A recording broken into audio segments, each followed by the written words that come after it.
आपने अभी कहा कि गोमिया के अलावे हजारीबाग संसदीय क्षेत्र के 2 और विधानसभा क्षेत्रों से आप चुनाव लड़ेंगे, तो कौन सा सीट होगा?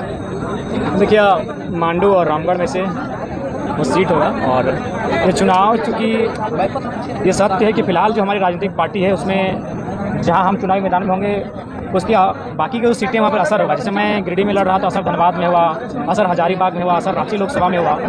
तो मेरे हिसाब से लगता है कि मैं उन 2 सीटों को चुनने का काम करूँगा जिससे ज़्यादा से ज़्यादा विधानसभा की सीटों को टच कर सके। क्योंकि अभी केंद्रीय अध्यक्ष होने के नाते और पार्टी का एक महत्वपूर्ण सिपाही होने के नाते मेरा ये दायित्व बनता है कि मेरे कारण मेरी पार्टी को जितना ज़्यादा से ज़्यादा लाभ मिल सके। ऐसा सुनने में आ रहा है कि आप गठबंधन में चुनाव लड़ेंगे या अकेले लड़ेंगे? जैसा हम लोग बगैर गठबंधन के चुनाव लड़ेंगे। और मैं जितने भी राज्य में तमाम राजनीतिक दल हैं मैं उनको भी आमंत्रित करूंगा कि बगैर गठबंधन के चुनाव लड़ें। और सच में अगर आपने काम किया है तो गठबंधन की आपको आवश्यकता नहीं है, आइए बगैर गठबंधन के हम लोग चुनाव लड़ते हैं। सब अपने अपने सिंगल सिंबल से चुनाव लड़ें, सिंगल नेतृत्व से चुनाव लड़ें। आपका प्रमुख मुद्दा क्या रहेगा चुनाव में? जी, हमारा प्रमुख मुद्दा वही रहेगा जो झारखंड बनने का मुद्दा था।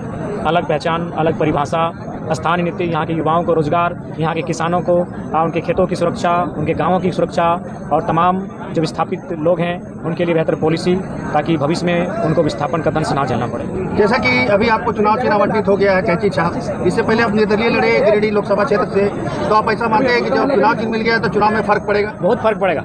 यदि गिरिडीह लोकसभा में हम लोग का सिंबल होता तो मुझे लगता है मेरा वोट लगभग 3,80,000 के आसपास हो, 30 से 40 हज़ार वोट बढ़ जाता।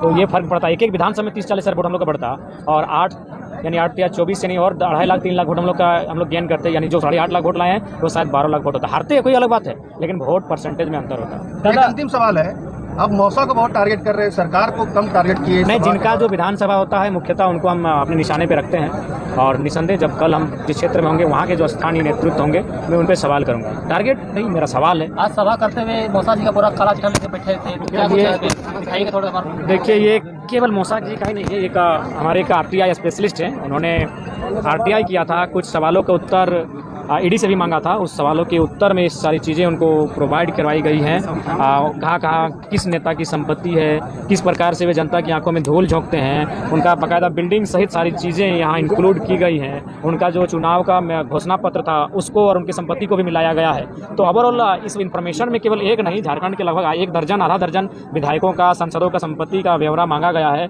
उनका रिपोर्ट कार्ड मांगा गया है। तो मेरे हिसाब से ये बड़ा दुर्भाग्य है कि इनका इतना लंबा चौड़ा बही खाता। एक बड़ा आरोप आप पे लग रहा है कि क्रेडिट चोरी आप कर रहे हैं, क्या? कौन सा क्रेडिट चोरी? ये जो मुआवजा दिलाने के नाम पे। जी नहीं, बिल्कुल नहीं, जाली है। रामगढ़ में हम लोग 7 करोड़ मुआवजा दिलाए हैं, काहे क्रेडिट चोरी करेंगे?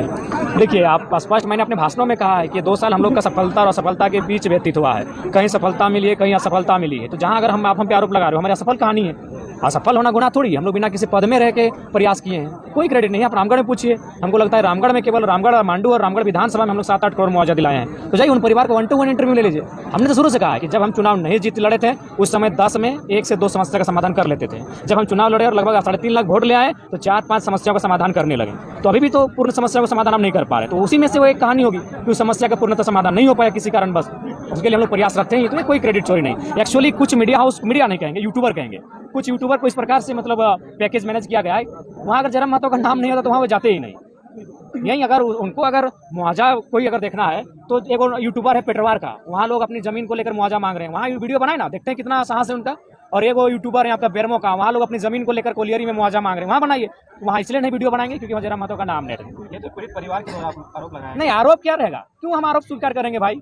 हम तो आपके मैंने आंदोलन को समर्थन देने गए थे। हमारे लड़के सुबह से शाम तक बिना खाए धरने पर बैठे हैं। हम सरकार में नहीं जो आरोप सुनेंगे। हमने प्रयास किया था, उन्होंने बाकायदा ड्राफ्टिंग हुआ और उसके बाद हम लगातार प्रयास में बने थे। बीच में लोकसभा का चुनाव आया, आचार संहिता लगा, तो आचार संहिता में थोड़ी कोई धरने पे बैठता। यही लोकसभा का चुनाव पार हुआ था। आरोप क्यों सुनेंगे भैया? हम तो प्रयास किए हैं, हुआ तो अच्छी बात है, नहीं हुआ तो हम आगे प्रयास करेंगे। हम तो कोई उत्तरदायित्व नहीं रखते हैं, हम तो सरकार में नहीं है, नाम कंपनी मैनेजमेंट है। आप लगातार अपने सभाओं में कहते हैं कि आपका जो वोटर है कहीं ना कहीं ज़्यादातर महिलाएं और वोटर माना जाता है। वही महिलाओं को टारगेट करके जो जमीन सरकार है कहीं ना कहीं योजना लाई है, तो कहीं क्या लगता है महिलाएं जो वोटर है कहीं कन्वर्ट तो नहीं हो जाएगी? नहीं, बिल्कुल भी नहीं होगी। मैंने उन महिलाओं को, दीदियों को समझा दिया है कि अगर मुख्यमंत्री कभी भी इस भाषण में इस बात का जिक्र करे कि आपको 1000 रुपये महीना दिया तो बोलेगा कि 2020 में क्यों नहीं देते, 4 साल मिल जाता। एक महीना पहले तब दीदी लोग उतनी बेवकूफ़ नहीं रही कि एक महीना पहले आप चुनावी एजेंडे के नाते आए हैं। उसके बाद आपके परिवार का महीना क्या है उनको मालूम है। मुख्यमंत्री की तनख्वाह 3 लाख, उनकी पत्नी की तनख्वाह 3 लाख, उनकी भाभी की तनख्वाह 3 लाख, उनके भाई की तनख्वाह 3 लाख, उनके पिताजी राज्यसभा सांसद उनकी तनख्वाह 3 लाख, 15 लाख हो गया आपका परिवार का। और गरीब जनता 1000 रुपये महीना देना है तो 20,000, 18,000, 16,000 प्रत्येक परिवार में एक नौकरी कैसे आए उसकी व्यवस्था कीजिए। आप उठाएंगे 15 लाख महीना, पूरा परिवार आपका विधायक सांसद भरा पड़ा है और मैया सम्मान के नाम पे 1000 रुपये, तो वो उनका वोट बैंक जो सोचा है। मैं जहां मेरा जो प्रभावित क्षेत्र होगा वहां उस वोट बैंक की मेरे पास तोड़ है।